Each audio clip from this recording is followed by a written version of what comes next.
Huwag niyong pinaglalaruan ng elevator. Baka dalhin kayo niyan sa hindi niyo nakikitang mundo. Story time.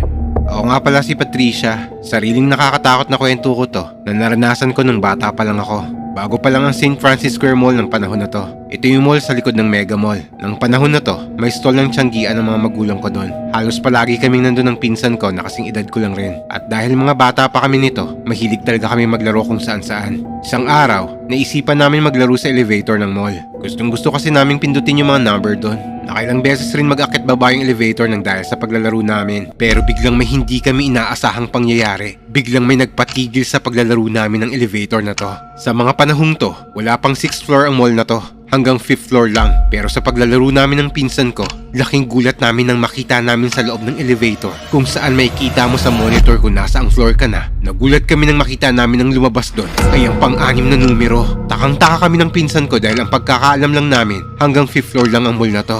Pagbukas ng pinto ng elevator, nagulat kami ng pinsan ko dahil bakante ang floor na to. Puro poste lang at iisang ilaw lang ang bukas nang siyang nagbibigay ng konting liwanag sa floor na yon. Pero sa bandang dulo nito ay sobrang dilim. Pero dahil sa isang ilaw lang ng floor yon, may naaaninag kaming isang babaeng nakaputi. Nakatayo siya sa may bandang dulo at mahaba ang buhok niya. At nang makita namin yon, unti-unting lumalapit sa amin yon. At ang paglapit niya ay ang kasabay ng unti-unti rin na lumalamig ang kinatatayuan namin. Pero sobrang takot na namin ito. Kaya dali-dali namin pinindot ang pangsarado ng pindutan ng elevator.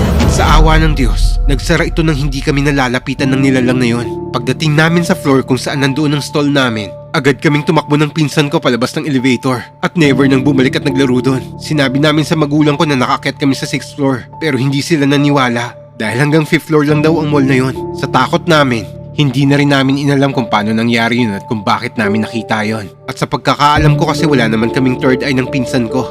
Sa ngayon, ang pinsan kong kasama kong naranasan yon ay wala na. Namatay na siya 2 years ago dahil sa panganganak. Hindi ko alam kung may pahiwatig yung nakita naming babaeng yon.